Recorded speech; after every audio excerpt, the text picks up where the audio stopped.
नमस्कार मंडळी. चीनच्या वुहान प्रांतातून सुरू झालेलं संकट आपल्या दारात येऊन कधी थांबलं याचा पत्ता सुद्धा लागला नाही. वर्ष झालं आपण सगळेजण या एका कोरोना नावाच्या संकटाच्या फेऱ्यात अडकून गेलेलो आहोत. आज आपण मराठवाड्याचं प्रवेशद्वार असलेल्या उस्मानाबाद जिल्ह्याचे सन्माननीय जिल्हाधिकारी महोदय यांच्याशी चर्चा करण्यासाठी या ठिकाणी आलेलो आहोत. मागच्या फेब्रुवारी महिन्यात म्हणजे 2020 सालच्या फेब्रुवारीमध्ये असलेली परिस्थिती आणि 2021 मध्ये उद्भवलेलं संकट याची नेमकी काय तुलना करता येऊ शकेल किंवा यात नेमकं काय साम्य आहे, काय विरोधाभास आहे आणि सगळ्यात महत्वाचं या संकटाच्या काळात प्रशासनाच्या समोर नेमकी काय आव्हाने आहेत, प्रशासनातले अधिकारी कर्मचारी कशा पद्धतीनं काम करतायत हे समजून घेण्याचा आपण आज प्रयत्न करणार आहोत. आदरणीय जिल्हाधिकारी श्री कौस्तुभजी दिवेगावकर आपल्यासोबत आहेत. सर नमस्कार. नमस्ते. लँडन मराठीच्या नव्या पुऱ्या स्पष्ट अशा डिजिटल प्लॅटफॉर्म मध्ये आपलं मनापासून स्वागत. आणि पहिला प्रश्न, 2020 फेब्रुवारी आणि 2021 फेब्रुवारी या वर्षात नेमकं काय बदललं, काय बदल दिसतात तुम्हाला? आपण दोन प्रकारे बघायला पाहिजे. साथ खूप तीव्र झाली हा एक खूप मोठा बदल आहे. म्हणजे मागच्या वर्षी रुग्णांची संख्या वाढण्याची गती जी कमी होती तशी उसंत प्रशासनाला किंवा आरोग्य यंत्रणेला आता नाहीये, हा एक बदल आहे. पण दुसरी बाब ही पण आहे की जर आपण मागच्या वर्षीची परिस्थिती बघितली तर आपल्याकडे जिल्ह्यात शासकीय जर रुग्णालयांची परिस्थिती बघितली तर फक्त 25 आयसीयू बेड होते. आणि आज जर आपण आयसीयू बेडची संख्या घेतली तर 196 आयसीयू बेड तर आमच्याकडे आहे आणि बाकी खासगी रुग्णालयांचे आयसीयू बेड असं मिळून 225 आयसीयू बेड जिल्ह्यामध्ये. किंवा ऑक्सिजन बेड बद्दलची जी चर्चा आहे, हार्डली 100 ऑक्सिजन बेड आपल्याला प्राप्त होते. आज म्हणजे आपण 1000 ऑक्सिजन बेड क्रॉस केलेले आहे. याचा अर्थ इन्फ्रास्ट्रक्चर वाढत आहे. व्हेंटिलेटर केवळ 18 होते. 18 व्हेंटिलेटरच्या जागी आज आपल्याकडे कार्यरत 110 व्हेंटिलेटर्स आहेत. म्हणजे जवळपास 100 वाढ अशी झालेली आहे वर्षभरामध्ये. किंवा आपण जर असं विचार केला की ऑक्सिजन साठवण्याची क्षमता जिल्ह्यामध्ये होती का, तर आपल्याकडे फक्त एक प्रायव्हेट प्लांट होता जिथे दिवसाला 10 मेट्रिक टनाची क्षमता त्याची होती. आज आपला स्वतःचा सिव्हिल हॉस्पिटलचा एक 10 मेट्रिक टनाचा टँक आहे जो नॉर्मल जर आताची वेळ असते असं गृहीत धरलं तर 3 दिवस पुरेल एवढा ऑक्सिजन आपल्या जिल्ह्याला पुरेल, इतकी साठवणूक क्षमता आता आपल्याकडे आहे. फक्त जर बदल अजून एक जर सांगायचा झाला तर मागचं जे 1 वर्ष आहे ही जर आपण कोविडची एक सायकल बघितली तर पीक जो होता असं आपण म्हणतो जिल्ह्यामध्ये, तर हार्डली 360 पेशंट एका दिवसात असा आपला पीक होता मागच्या वर्षी. सप्टेंबरच्या 14 ते 21 सप्टेंबरच्या दरम्यान आपल्याला असा पीक जाणवला होता. आजची जर आपण चर्चा केली तर 24 एप्रिल हा आपला पीक आहे. एक प्रकारे 810 रुग्ण आपल्याला एका दिवसात सापडतात. म्हणजे 2.5 पट वाढ रुग्णांच्या याच्यामध्ये झालेली आहे.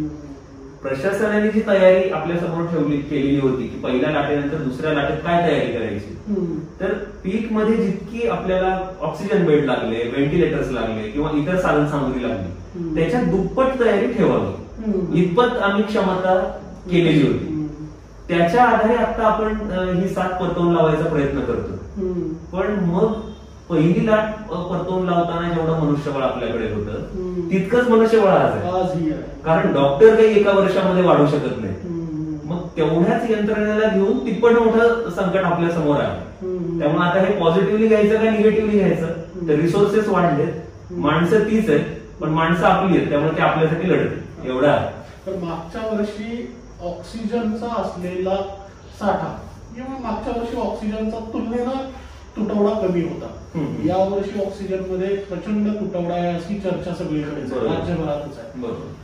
उस्मानाबाद जिल्हा म्हणून ऑक्सिजनचं म्हणजे श्वासाचं जे अंतर आहे ते किती वाढलंय आता? आपण विंदांची कवितेचा उल्लेख केला. खरं तर आता जर आपण ऑक्सिजनच्या गरजेचा विचार केला तर आज रोजी जिल्ह्यात 739 रुग्ण ज्यांना ऑक्सिजन लागतं. जर पूर्ण राज्यात आपण जर ऍक्टिव्ह रुग्णांचा विचार केला तर आपल्याकडे 7000च्या आसपास ऍक्टिव्ह रुग्ण रोज सापडतात. तर 90% रुग्ण यांना कुठल्याही ऑक्सिजनची वगैरे आवश्यकता नाही. म्हणजे 90% रुग्ण हे पूर्णपणे एसिम्प्टोमॅटिक आहेत आणि ते बरे होतात. आणि आपलं जे सीसीसी जे सेटअप आहे त्याच्यात इनफ बेड्स आपल्याकडे उपलब्ध आहेत. आपल्याकडे होम आयसोलेशनची पण सुविधा आहे. त्यामुळे तो तितका मोठा कन्सर्न आजही आपल्याला वाटत नाहीये. पण हे जे 10% रुग्ण आहेत यांना ऑक्सिजन कमी पडू नये या दृष्टीने आपल्याला थोडंसं सावध राहावं लागायला लागलं. कारण 700 रुग्णांसाठी जवळजवळ आपल्याला दिवसाला 15 मेट्रिक टन इतका ऑक्सिजन लागतो आहे. 15 मेट्रिक टनाकरिता आपल्याला जो सप्लाय होतो तो दिवसाला 14-12 अशा स्वरूपामध्ये येतो. म्हणजे तो रोजचा जो डेफिसिट आहे तो 3 ते 4 मेट्रिक टनाचा राहतो. आता हा जो डेफिसिट आहे ही एका दिवसाची सायकल आहे. म्हणजे आपण घाबरून जाऊ नये, आपण परिस्थितीचं एक आकलन करूया आणि मार्ग शोधूया या दृष्टीने मी आपल्याला सांगतो की 24 तासामध्ये आपल्याला 14 मेट्रिक टन मिळणं ऑक्सिजन आवश्यक आहे. मग 24 तासाची सायकल ही 36 तास 38 तासापर्यंत काही वेळेस आपल्यातही जिल्ह्यात गेलेली आहे. कारण आपल्याला जो आता कच्चा माल येतो आहे लिक्विड ऑक्सिजन हा राज्याबाहेरून येतो. आंध्र प्रदेशातून आपल्याकडे कच्चा माल येतो आहे, हैदराबादवरून येतोय, विशाखापट्टणमवरून येतोय, कर्नाटकातून बेल्लारीवरून काही प्रमाणात आपल्याला लिक्विड ऑक्सिजन येतोय. त्यामुळे तिथली अवेलेबिलिटी आणि तिथून आपल्यापर्यंत आणणं एवढ्या लांबच्या अंतराने एवढा मोठा प्रवास ही कसरत आपल्याला वेळच्या वेळेला करावी लागते आहे. दररोज हे सुरू आहे. आणि ज्या पद्धतीने राज्य शासनाने जे आता निर्देश दिलेले आहेत की आपण हवेतून ऑक्सिजन तयार करण्याकडे आता खूप गतीने पावलं उचलावी, तर या सगळ्या गोष्टी कार्यान्वित व्हायला जो वेळ आहे तोपर्यंत ही कसरत आपल्याला करावी लागणार आहे. पण ऑक्सिजन कमी पडला ही परिस्थिती येऊ नये म्हणून आपण बरेच बॅकअप प्लॅन केले. म्हणजे रोजच्या रोज जो आपण ऑक्सिजन कॉन्सन्ट्रेटर 150 ऑक्सिजन कॉन्सन्ट्रेटर आपल्याकडे आता आहे जे ज्यांचं सॅच्युरेशन 90च्या आसपास आहे पण ऑक्सिजन लागतोय अशा रुग्णांना कॉन्सन्ट्रेटर वरून उपचार करणं शक्य आहे असं डॉक्टरांचं मत आहे. त्यामुळे लिक्विड ऑक्सिजन वरून पुरवठा न करता हे आपल्याला कॉन्सन्ट्रेटर वरून आपल्याला उपलब्ध होतात ज्याच्यात हवेतून ऑक्सिजन जनरेट होतो आणि एका रुग्णाला पुरेल इतकं ऑक्सिजन आपल्याला मिळतो. 5 लिटर प्रति मिनिट या गतीने तो तयार होतो. अशी कधी परिस्थिती उद्भवते का की तिकडून ऑक्सिजनचा टँक निघालाय ऑक्सिजन घेऊन आणि इथलं संपत यायला लागलेलं आहे, अरे बापरे, तो जर वेळेत नाही पोहोचला तर परिस्थिती अधिक गंभीर तयार होती की काय? म्हणूनच मी आपल्याला ते सांगत होतो की मग हे 150 रुग्ण जे आहेत यांना तो ऑक्सिजन कॉन्सन्ट्रेटरवरून घेऊन थोडी थोडी बचत सतत करावी लागते. कारण 24 तास ते 36 तास हा जो 12 तासाचा विंडो आहे याच्यात नव्याने बाहेरून ऑक्सिजन येणार नाही. त्यामुळे जे आपण पुरवतोय किंवा जे सिलेंडर्स आपण साठवून ठेवलेले आहेत ते मग या तासांमध्ये आपल्याला वापरावे लागतात. आणि ही देशभरातली परिस्थिती आहे म्हणजे याला काही नाकारून चालणार नाही. पण मग त्याचा जास्तीचा वापर न करणे किंवा काही वेळेस असं होतं की काही रुग्णांना आवश्यकता नाहीये पण मला ऑक्सिजन लावल्यानेच मी बरा होणार आहे की काय असे काही एक मानसिक पण भावना असते ती आता टाळली पाहिजे. कारण रिसोर्सेस जर कमी आहेत तर ज्याला गरज आहे त्याला ते आधी मिळाले जपून वापरलं. आपल्याला पाणी जसं जपून वापरतो तसं ऑक्सिजन जपून वापरायची वेळ आलेली आहे. अक्षरशः आपण जिल्हा रुग्णालयामध्ये 5 वॉर्ड बॉयज या कामासाठी ठेवले की नॉब जसा फॅनचा नॉब आपण वाढवतो रेग्युलेटर आणि जास्त वारे येतं तसं गरजेपेक्षा जास्त ऑक्सिजन त्याला मिळू नये, जेवढा आवश्यक आहे तेवढाच असावा यासाठी सुद्धा आम्ही माणसं लावली. म्हणजे इतकं जपून वापरावे लागतंय. आणि दुसरं असं पण आहे की कुठल्याही गोष्टीचा अतिरेक टाळला पाहिजे. ऑक्सिजन सुद्धा गरजेपेक्षा जर जास्त दिला तर त्याच्याने पण टॉक्सिसिटी उद्भवते असं सगळ्याच जिल्ह्याच्या आपल्या ऑक्सिजन टास्क फोर्सचं मत आहे. त्यामुळे दोन्हीचं बॅलन्स करत ही तारेवरची कसरत काही दिवस करावी लागणार आहे. पण जो लिक्विड ऑक्सिजन टँक आहे आता आपल्या जिल्ह्यात तयार झालेला उस्मानाबाद सिव्हिल हॉस्पिटलला त्याच्या सर्व परवानग्या मिळून तो एक 18 एप्रिल पासून आता पूर्णपणे क्षमतेने कार्यान्वित झालाय. त्यामुळे जेव्हा जेव्हा अतिरिक्त ऑक्सिजन आपल्याला मिळतोय तो आपण इथे किमान साठवून ठेवू शकतो. ती एक आपल्यासाठी खूप दिलाशाची गोष्ट आहे.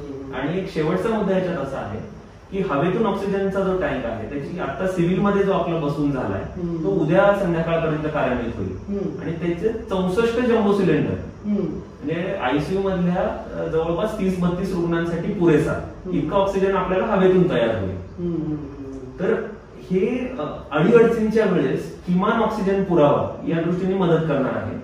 अधिक 4 प्रकल्प आपण 4 उपजिल्हा रुग्णालयामध्ये त्याला वर्क ऑर्डर दिलेली आहे आणि महिनाभरात ते पूर्ण करण्याचं आपलं धडपड सुरू आहे.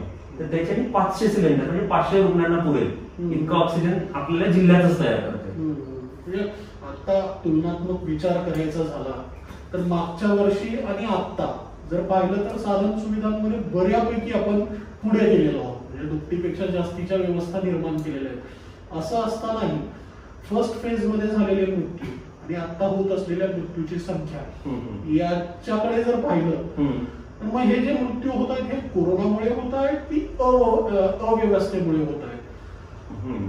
नाही, दोन गोष्टी मला त्याच्यासाठी आकडेवारीने सांगणं गरजेचं वाटतं.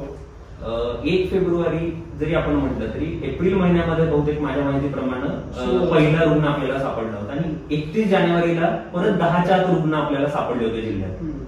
तर ही एक पूर्ण पहिली लाट जर आपण मानली तर पहिल्या लाटेमध्ये माझ्याकडचा डेटा सांगतो मी 16,910 रुग्ण म्हणजे जवळपास 17,000 रुग्ण पहिल्या लाटेत. त्याच्यामध्ये झालेले मृत्यू आहेत 574 म्हणजे 3.4% एवढा मृत्यूदर तेव्हा होता. आजची जर परिस्थिती 1 फेब्रुवारी पासूनच्या लाटेची बघितली, फेब्रुवारी, मार्च आणि अर्धा एप्रिल या 2.5 महिन्यातच 16,970 तेवढेच वर्षभरात जेवढे रुग्ण होते तेवढेच रुग्ण या 2.5 महिन्यात आले 17,000. त्यापैकी मृत्यू दुर्दैवाने 181 झालेले आहेत. म्हणजे पहिल्या 17,000 मध्ये 574 आणि या 17,000 मध्ये 180 मृत्यू आहे. 1% मृत्यू दर आता. मग आम्ही याचाही विचार केला की मृत्यू दर कमी आहे याच्यावर भागून चालेल का? तर दुर्दैवाने मला सांगावं वाटतं की मागच्या वेळेसपेक्षा अंगावर आजार काढण्यामुळे झालेल्या मृत्यूची संख्या खूप वाढली. म्हणजे काही 2 ते 3 दिवस मागचे असे झाले की त्यावेळेस 20 पेक्षा जास्त मृत्यू, त्यापैकी 10 ते 11 मृत्यू 72 तासाच्या आत झाले. म्हणजे मला साधा ताप आहे, सर्दी आहे असं मानून गोळ्या फक्त घेणे आणि बाकीच्या तपासण्या न करणे याच्यामुळे पेशंट खूप उशिरा येतो. हॅपी हायपॉक्सिया ज्याला डॉक्टर सांगतायत त्याचंही प्रमाण खूप वाढले. त्यामुळं जर आपल्याला याच्यातून मृत्यूदर कमी करायचा असेल तर 6 मिनिटाची वॉक टेस्ट घेणं आणि तो जो पल्स ऑक्सिमीटरचा चिमटा आहे त्याच्यात कुठलंही वेगळं तंत्रज्ञान नाहीये. बटन दाबून त्याच्यावरचा आकडा 90च्या खाली जातोय हे लक्षात आलं की तातडीने सिव्हिल हॉस्पिटलला येणं किंवा सब डिस्ट्रिक्ट हॉस्पिटलला, प्रायव्हेट हॉस्पिटलला येणं हे करावंच लागणार आहे. म्हणजे याच्याबद्दलची जनजागृती खूप आवश्यक आहे. आम्ही प्रयत्नही करतोय, पण अंगावर काढणं की मला काही होत नाही हे वाटणं, या आजाराने आपले सगळे आडाखे तोडलेले आहेत एक प्रकारे. म्हणजे आम्ही सुद्धा प्रशासन म्हणून जे म्हणालो की पहिल्या लाटेचा पीक लक्षात घेऊन एका वर्षामध्ये 17,000 पेशंट कुठे आणि 2.5-3 महिन्यामध्ये तितकेच पेशंट कुठे, म्हणजे चौपट मोठी लाट आली, सुनामी म्हणतात काही लोक. याचं गांभीर्य आपल्याला घेणं गरजेचं आहे. आता परवा आपण स्वतःच पीपी किट घालून अनेकदा वारंमध्ये फिरून आलाय. रुग्णाचे नातेवाईकच रुग्णाजवळ बसलेले असतात वगैरे असं. आता ती एक भावनिकता असते, मान्य आहे. पण प्रशासनाला काम करताना अनेक अडचणींना सामोरे जावं लागत असेल. अनेक रुग्णांचे नातेवाईक अंगावर सुद्धा येत असतील. अशा काही घटना घडतायत का? डॉक्टरांवर थोडंसं आरेरावी, थोडंसं बोलणं, त्यांच्यावर चिडणं या गोष्टी भावनेतून होतात नातेवाईकांकडून. पण कोविडचा प्रोटोकॉल आपल्याला सांगतो की रुग्णाच्या जवळ आपण येऊ नये. कारण काय होतंय की एक वृद्ध माणूस आपल्या घरातला हा आयसीयू मध्ये आहे, पण अजून 4 वृद्ध माणसं आपल्या घरात आहेत. आपणच स्वतः त्यांचा धोका वाढवतोय अशी परिस्थिती व्हायला लागली आहे. डॉक्टर पीपी घातल्यानंतर डॉक्टर आहे की कलेक्टर आहे कोणाला कळत नाही. पण त्याच्यामुळे मला व्यक्तिशः 2-3दा असा अनुभव घेता आला की आतमध्ये कोण आहे माणूस हे न बघितल्यानंतर माणसाची खरी रिॲक्शन कळते. बरेचदा असं होतंय की रुग्णालयातल्या डॉक्टरांवर एक अतिरिक्त ताण असा होतोय की उपचार स्वतः डिसाईड करण्यासारखं की त्या रुग्णाला गरज कशाची आहे हे न पाहता व्हेंटिलेटर आवश्यक आहे का किंवा रेमडेसिवीर आवश्यक आहे का या दृष्टीने उपचार पद्धतीमध्ये जरा ढवळाढवळ वाढली आहे. सेल्फ मेडिकेशन आपण जे म्हणतो. आणि दुसरं म्हणजे रुग्णाच्या जवळ थांबणं अपेक्षितच नाही याबद्दल थोडंसं अनास्था दिसून आली. त्यामुळे आम्ही या सगळ्या रुग्णांना बाहेर काढलं. त्याच्यातल्या काही रुग्णांची चाचणी पण केली, रुग्णांच्या नातेवाईकांची सॉरी. आणि या नातेवाईकांच्या टेस्टमध्ये सुद्धा म्हणजे चाचण्या केल्यानंतर 25% पेक्षा जास्त लोक तेव्हा तात्काळ पॉझिटिव्ह सापडले. हेच सुपर स्प्रेडर ठरायला लागले. त्यामुळे ही भीती आहे. त्यामुळे माझं म्हणणं एकच आहे की डॉक्टर्स तितकेच बर्डन मध्ये आहेत. आणि मी स्वतःही जेव्हा बघतो की सिव्हिल हॉस्पिटलमध्ये आपण रुग्णांची संख्या आकड्यांमध्ये बोललो आणि मी भावनिक होऊन सांगत नाहीये, पण म्हणजे आपण माणसं शेवटी आहोत, माणसांचं जग आहे. आपल्यातली माणसं दिवसाला 20-20 चाललेली आहेत हे कोणालाही आवडणार आणि बघवणारं दृश्य नाही. बरोबर. आपल्याला खबरदारी घ्यावी लागणार आहे, एकमेकांची मदतही घ्यावी लागणार आहे. पण मग जे आपल्याला वाचवत आहेत त्यांना थोडासा सपोर्टची गरज आहे. ते बचावात्मक पवित्र्यामध्ये डॉक्टर्सनी जाणं गरजेचं नाही. त्यांनी आपली क्षमता दुपटीने वापरण्याच्या दृष्टीने काही वेळेस रिस्क घेणं, काही वेगळी औषधं लागतायत, काही करतायत, तसं स्वातंत्र्य आपण त्यांना दिलं पाहिजे. आणि त्या दृष्टीने त्यांच्या कामामध्ये ढवळाढवळ नको अशी आमची स्पष्ट भूमिका आहे. डॉक्टरांच्या कामात भूमिका नको. जे कोणी हा एपिसोड पाहतायत त्यांनी ही गोष्ट आवर्जून लक्षात घ्यायला हवी. आपले जीव वाचावे किंवा आपल्याकडे उद्भवलेला हा भलं मोठं संकट दूर व्हावं याच्यासाठी जे वैद्यकीय अधिकारी कर्मचारी काम करतात त्यांना अधिक सकारात्मकपणे पाठिंबा देणं गरजेचं आहे. पुढचा प्रश्न, राज्यात सर्वाधिक उपचार घेणारे रुग्ण जिल्हा शासकीय रुग्णालय म्हणून विचार करूया. उस्मानाबाद जिल्ह्यात आहेत असं आमच्याकडे माहिती आहे, खरं आहे ना? हे वन ऑफ द तर नक्कीच आहे, कारण जवळपास 450 रुग्ण आपल्याकडे उपचार घेत आहेत. आणि आपण जुनी जी आपली जिल्हा रुग्णालयाची बिल्डिंग आहे तिथे पण 200 रुग्णांची सोय करण्याचा प्रयत्न करतो. त्यामुळे 450 रुग्ण एका वेळेस. आणि आपल्या जिल्ह्यातली जर गंभीर रुग्णांची स्थिती बघितली, जो मी आपल्याला आकडा सांगितला की 739 ते 750 रुग्ण जे आहेत की जे गंभीर स्वरूपाचे आहेत, मध्यम स्वरूपाचे आहेत, त्याच्यापैकी 450 जर जिल्हा रुग्णालयात आहेत तर आपण असं म्हणू शकतो की जिल्ह्याचा 60% पेक्षा जास्त हे आपल्या रुग्णालयाने उचललेलं आहे, जिल्हा रुग्णालयाने. आणि बाकी जिल्ह्यांच्या तुलनेमध्ये आपल्याकडे मेडिकल कॉलेजेस नसणं किंवा मोठी रुग्णालय असण्यासारखी लोकसंख्या पण आपल्या जिल्ह्यात नाहीये, खूप स्कॅटर्ड आहे. उस्मानाबाद शहरच आपलं 1.25 लाख लोकसंख्येचं आहे जवळपास. मग या सगळ्या रुग्णांवर उपचार करण्यासाठी आवश्यक असलेल्या वैद्यकीय अधिकाऱ्यांची काय परिस्थिती आहे? आपण आपले जे वैद्यकीय अधिकारी आपल्याला प्राप्त झालेले आहेत त्याच्या जोडीला आयुर्वेदिक महाविद्यालयाचे जे पासआउट स्टुडंट्स आहेत त्यांची मदत घेतोय, IMAच्या काही डॉक्टरांच्या ड्युट्या लावतोय. पण त्याच्या जोडीला आपण जे वर्गीकरणाची जी सिस्टीम केली, जे पहिल्या लाटेपेक्षा आता रुग्णांचं दगावण्याचं प्रमाण कमी व्हायचं कारण वर्गीकरण आहे. जे ICMRने ABCDEF अशा ज्या मध्यम तीव्र लक्षणांची वर्गवारी केली आहे त्याच्यानुसार उपचार पद्धती बदलते. जितक्या लवकर ते उपचार देऊ तितक्या लवकर बचावण्याचं प्रमाण वाढतं. हेच आपण इम्प्लिमेंट करायला बघतोय. आणि त्याच्यामध्ये मला एक सांगायचंय की डॉक्टर्स कमी आहेत म्हणून नर्सेस, वॉर्ड बॉयज मागे राहिलेले नाही.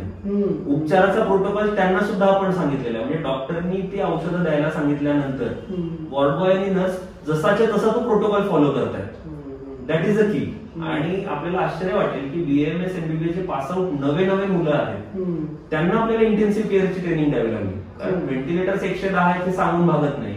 110च्या मागे 60 आपल्याला तज्ञ डॉक्टर्स लागतील. ते कुठून आणणार आहोत आपण? आपल्याकडे मर्यादित आहेत. तर आपण या डॉक्टरांना ट्रेनिंग दिलं आणि आपल्याला आश्चर्य वाटेल की व्हेंटिलेटरवरच्या कित्येक रुग्णांचे प्राण हे या BAMSच्या नुकत्याच पासआउट झालेल्या डॉक्टरांनी, MBBS आता नुकताच पासआउट झालेला तरुण डॉक्टर, काही वॉर्ड बॉयज यांनी सगळ्यांनी मिळून वाचवलेले आहे. आता ही सगळी परिस्थिती उद्भवलेली असताना दररोज किती फोन स्वीकारतात? मी परवाच बघितले जवळपास 200 फोन माझे होत होते.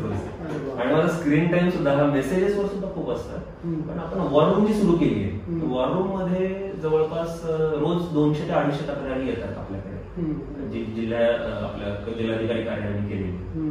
आणि त्याच्या व्यतिरिक्त हे जे फोन असतात प्रशासकीय तर आहेतच, पण एक 100-125 तर रुग्णांचे फोन मेसेजेस असतातच. रेमडेसिवीरमधून पण खूप गोंधळ निम्मे त्याच्यासाठीच असतात.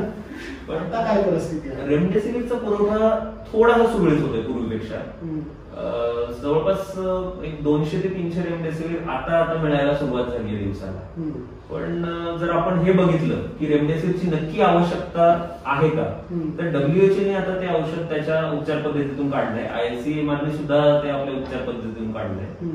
थोडंसं एक प्लासिबो इफेक्ट जे आपण म्हणतो की हे औषध दिल्याने माझा रुग्ण बरा होणार आहे अशी एक नातेवाईकांची भावना खूप वाढली आहे. पण माझं मत हे आहे की त्याच्यापेक्षा अर्ली डिटेक्शन, आजार अंगावर न काढणं आणि डॉक्टरांनी दिलेली उपचार पद्धती तंतोतंत पाळणं हे जास्त गरजेचं आहे.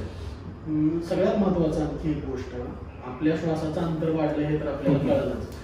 तो टँकर तिथून ऑक्सिजन घेऊन इथं पोहोचेपर्यंत तुम्हाला धाप लागत असेल अक्षरशः? नाही, ती लागते कारण जबाबदारी असतेच ती. कारण आपल्याला प्रत्येक रुग्ण वाचवायचा आहे. कारण हा रुग्ण माझाच कोणीतरी आहे. माझ्या जिल्हाधिकारी कार्यालयातले सुद्धा 2-3 कर्मचारी मृत्युमुखी पडले. आता सुद्धा माझ्या पर्सनल स्टाफ मधल्या 2 जण आता सिव्हिल हॉस्पिटलमध्ये उपचार घेतात ऑक्सिजन बेडवर. त्यामुळे आपल्या जवळची माणसं जाणं, आपल्या जवळचे अधिकारी जाणं हे आम्ही अनुभवतोच आहोत. त्याच्यामुळं त्याचा जर ताण आपण नाही घेतला तर कोण घेणार आहे? किती वेळ झोपता दिवस? म्हणजे सांगता येत नाही ते, म्हणजे फोन वाजतच असतात रात्री, मध्यरात्री टँकर्स येतात, त्याचंही कार्यान्वयन बघणं गरजेचं आहे. मला वाटतं की प्रत्येक जिल्ह्याचे प्रमुख आता हेच करतात, नोबडी स्लीपिंग. बरोबर, एवढं नक्की आहे. तुम्ही सगळेजण ऐकताय जिल्हाधिकारी महोदय काय म्हणतात की राज्यातला कोणीच आता झोपत नाही, झोपण्यासारखी परिस्थितीही नाहीये. आपल्यावरती ओढवलेलं हे जे संकट आहे हे दूर व्हावं यासाठी प्रशासनातले अधिकारी असतील, आरोग्य यंत्रणेतले सगळे अधिकारी कर्मचारी असतील, रात्रीचा दिवस करून अक्षरशः काम करतात. या व्यवस्थेला जर थोडंसं बळ आपण सगळ्यांनीच दिलं ना तर आपल्यावर ओढवलेलं हे संकट खरोखर निघून जाईल. याच्यापूर्वी भारतावरती ज्या 2 मोठ्या साथरोगांचं संकट आलं होतं तेही आपण असंच झिडकारून लावण्यामध्ये यशस्वी झालो होतो. सर, एक शेवटचा प्रश्न. राज्याच्या तुलनेत आता आपल्याकडे बाधित असलेल्या रुग्णांचं प्रमाण आणि मृत्यूचं प्रमाण पाहता तेवढी वाईट परिस्थिती नाहीये जी बाहेर निदर्शनास येते किंवा ज्याची चर्चा होते. यावेळी जिल्ह्यातल्या आणि राज्यातले जे लँटन मराठीचे श्रोते वर्ग आहेत त्यांना काय आवाहन कराल? नाही, आता ज्या गोष्टी मी सगळ्या बोललो त्याच्यामध्ये एक आहे की या साथीच्या बद्दल कोणी तज्ञ नाही. इतक्यात प्रशासकीय यंत्रणा सुद्धा त्यांना काही प्रोटोकॉल फिक्स दिलेला नव्हता. जसा जसा प्रोटोकॉल बदलत गेला तसतशी यंत्रणा अडॉप्ट करत गेली. जसं लक्षण असलेले रुग्ण उशिरा येत आहेत हे लक्षात आल्यानंतर परत डोर टू डोर सर्व्हे करणं. आपण एकमेव जिल्हा होता आता की वेगळं अभियान म्हणून आपण परत एकदा डोर टू डोर सर्व्हे करतोय. उस्मानाबाद मध्ये जवळपास 3.5 लाख कुटुंब आहेत, त्याच्यापैकी 1.25 लाख कुटुंब मागच्या 6 दिवसामध्ये कव्हर झाले आणि जवळपास माझ्या माहितीप्रमाणे 1800 संशयित रुग्ण आपल्याला सापडले या सर्व्हेमध्ये. म्हणजे 7,000 ते 7200 जे आपले ऍक्टिव्ह रुग्ण आहेत त्याच्यातले 25% आपण शोधायला तर परत यशस्वी ठरायला लागलो. तर चित्र सकारात्मक करण्यासाठीचीच ही धडपड आहे. पण हे काही म्हणजे एकाच एक सोल्युशन याला नाहीये, हे सगळ्यांनी समजून घेणं गरजेचं आहे. एक माझा मुद्दा. दुसरं असं आहे की यंत्रणा म्हणून आम्ही क्रिटिसिझम हा पॉझिटिव्हली बघतो. म्हणजे आपल्या वर कुठली टीका झाली, कुठे काही कमतरता राहिली तर ती आम्ही पॉझिटिव्हली बघतो की ही दुरुस्त करता येईल. जेवणाबद्दल काही वेळेस तक्रार येते, मग आम्हाला लगेच संधी मिळते की जेवणाची क्वालिटी चेक करून त्याच्यात बदल होतात. त्यामुळं डिनायल मोड मध्ये आम्ही नाही आहोत. मृत्यूचे आकडे लपवणं किंवा रुग्ण कुठले गंभीर आहेत ते नाकारणं किंवा चाचण्याच न करणं असे कुठलेही प्रकार होत नाहीये. म्हणजे मला सांगायला आनंद वाटतो की पहिल्या लाटेमध्ये आपण दिवसाला 1200 ते 1300 चाचण्या करायचो. आज कालच्या चाचण्यांची संख्या 2800 इतकी आहे. त्यामुळे लक्षणं असलेला कुठलाच रुग्ण तपासणीशिवाय राहू नये हा आपला प्रयत्नच चालू आहे. पण त्याला सहकार्य करणं गरजेचं आहे. हा दुसरा मुद्दा. तिसरा मुद्दा जो आहे तो याचाच आहे की हे सगळं करूनही उपचाराला प्रतिसाद देण्याच्या दृष्टीने डॉक्टरांना सहकार्य करणं, त्यांच्यावर विश्वास ठेवणं आणि मनाने डिसिजन न घेणं हे तितकंच गरजेचं आहे. आणि चौथं जे महत्वाचं आहे ते असं आहे की या सगळ्या परिस्थितीमध्ये आपण काही उपाययोजना पण केलेल्या आहेत.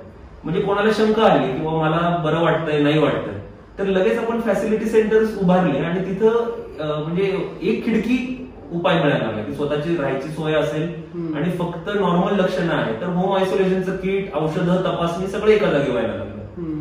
त्याच्या जोडीला 31 मार्चला जर आपण विचार केला तर संख्या वाढत असल्याच्या पार्श्वभूमीवर निराधार योजनांचे जे निधी आहे तो वेळेवर पोहोचावा या दृष्टीने आपण 99% घरांपर्यंत 31 मार्च पर्यंतच पोहोचवलेला होता. आत्ताही शिवभोजन केंद्र आणि आपली जी स्वस्त धान्य दुकान आहे तिथे सगळा पुरवठा पोहोचला याची आम्ही दक्षता घेतो. सो या गोष्टी प्रशासन म्हणून करताना चेक पोस्ट लावणं, गावागावामध्ये कंटेनमेंट करणं याही गोष्टी चालू असतात. पण बरेचदा काय होतं की ही आपलीच माणसं जी बाहेर फिरतात तातडीने काहीतरी कारवाई म्हणून कोणाला तरी अटकेत टाकणं, कोणाला तरी मारहाण करणं याच्याने प्रश्न सुटत नाही हे सगळ्यांनी लक्षात घ्यावं. प्रशासन अशी कडक कारवाई करू शकत नाही या भ्रमात कुणी राहू नये असं माझं मत आहे. पण परिस्थिती अशी आहे की आपल्या जिल्ह्यातली जनता थोडीशी खचलेली आहे, थोडी घाबरलेली आहे आणि आपण त्यांच्यासाठी आधार म्हणून एक भाऊ म्हणून उभं राहायचं या दृष्टीने प्रशासन आता उभं आहे. त्यामुळे भावानी कान पिळणं हे वाईट वाटून घेऊ नये हेही खरं आहे, पण भावानी कुठलं तरी कान पिळायची वेळच येऊ न देणं हेही गरजेचं आहे. बरोबर आहे. याच्याबद्दल एक करणं. आणि शेवटचा मुद्दा जो आहे तो थोडासा मला वाटतं की या साथीच्या पलीकडे जाऊन आपल्याला सांगायचं आहे की म्हणजे बरेच जण याच्यावर लिहिलंय म्हणून मी सांगतो की हेही दिवस जातील. हो. हे आपण लक्षात जर नाही ठेवलं तर आपण एक प्रकारे गुदमरू या साथ ही गुदमरणारी साथ आहे. याच्यात जर आपण दिलासा देणारी पावलं नाही उचलली आणि एक सकारात्मक वातावरण नाही ठेवलं तर त्याचा रुग्णांच्या मनोधैर्यावर पण परिणाम होतो. त्याच्यामुळं ते ठेवणं. आणि तिसरं म्हणजे शेवटचं, महाराष्ट्राला याची सवय आहे एक प्रकारे. मोठमोठी संकट आधी आपल्यावर आदळलेली आहेत असं मी बऱ्याचदा म्हणतो. आणि याच्यातून आपण वाटचाल केलेली आहे. म्हणजे 1897च्या प्लेगचा आता आपण साथींचा उल्लेख केला, किंवा इन्फ्लुएन्झाची, स्पॅनिश फ्लूची 1920च्या दरम्यानची साथ. आपण हे सगळे तडाखे भोगलेले आहेत आणि त्याच्यातून आपण ताऊन सुलाखून निघालेलो. म्हणजे मी कायम सांगतो, परत एकदा सांगतो की म्हणजे सावित्रीबाई फुले या प्लेगच्या साथीमध्ये ऍज अ व्हॉलेंटियर रुग्णांची शुश्रूषा करताना शहीद झाले. हा आपला महाराष्ट्र आहे. आणि त्याच्यामुळं त्यांचा आदर्श घेऊन आता सुद्धा ज्या आपल्या नर्सेस, वॉर्ड बॉईज, आपल्या आशा, अंगणवाडी सेविका एकेका घरात जातात तेव्हा तुम्ही त्यांच्या धैर्याची कदर केली पाहिजे. त्यांच्यापासून लपून त्यांच्या मेहनतीला म्हणजे डिमीन करणं, कमी लेखणं हे आपल्याला आता परवडणार नाही. आणि त्याच्यामुळं एक मला असं वाटतं की या साथीतून जिल्ह्याला एकूण जर बाहेर पडायचं असेल तर आपल्यातले दोष स्वीकारत राहा, ते दोष दुरुस्त करत राहा आणि प्रशासन म्हणून जनतेला आधार द्या. हाच मेसेज मी माझ्या पूर्ण यंत्रणेला दिलेला आहे. तसाच मेसेज मला जनतेला द्यायचा आहे की आपल्याला अपपर भाव विसरून आता एकत्र यावं लागणार आहे आणि त्या दृष्टीने सगळ्यांनी एकत्र यावं. ही लाट ओसरणार आहे हे निश्चित समजा. उस्मानाबाद शहरामध्ये 350 ते 450 पेशंट रोज येत होते.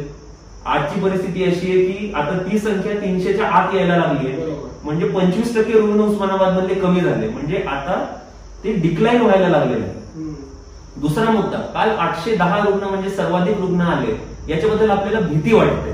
तर माझं म्हणणं हे उलट एक प्रकारे चांगलं लक्षण आहे की लोक सापडायला लागलेत. आता पूर्वी चाचण्यांमध्ये रुग्ण सापडायचं प्रमाण कमी झालं होतं.